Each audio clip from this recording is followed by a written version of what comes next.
शादी की फेरा में कबू रहलू ना, तोहर होखत बियाह बाकी कहलू ना। हे हो तू तो शादी की फेरा में कबू रहलू ना, तोहर होखत बियाह बाकी कहलू ना। सच कहतानी हम खाके क्रिया कसम मजबूर कोई दिल परिवार। तो सुना एक तरफ याद खड़ा बा, एक तरफ भाता कहो हमर क्रिया खाके के होवे तोहार। एक तरफ याद खड़ा बा, एक तरफ भाता कहो हमर क्रिया खाके के होवे तोहार। अभी हमार दिमाग फेल बा। बहाना बनावत तारू।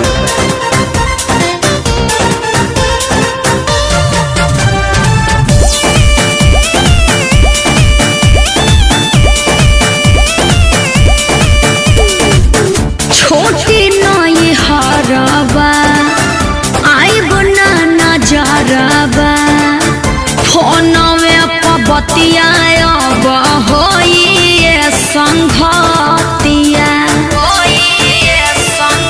समझ तरनु का समझी हाथे करे जा तो बुझात बारे, छोड़ के जब जात बारे रे। जान कर तू यकीन फेर आई उहे दिन पहले जाए तो ससुराल। अरे ई पुराना बहाना हो। एक तरफ याद खड़ा बा, एक तरफ भादा कहो हमर क्रिया खाके के होवे तोहार। का कहे एक तरफ याद खड़ा बा, एक तरफ भादा ऐसे मत बोला। हमर क्रिया खाके के होवे तोहार। मजबूर मत न करो।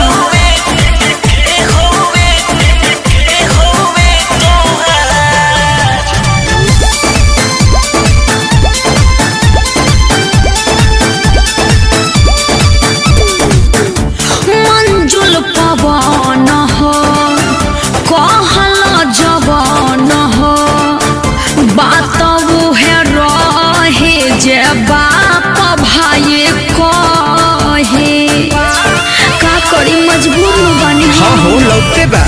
पहिले ही कहे नहीं सोचत रहिस, भीतरे भीतरे नोचत रहिस रे। जानू बानी हमला चारो बाती होई हम तोहार के हो पदे न रही कुआर। अरे हटा कंगारा मत पड़ावा। एक तरफ याद एक तरफ भाता ओहो कहो हमर क्रिया खाके के होवे तोहार। चुप रहना।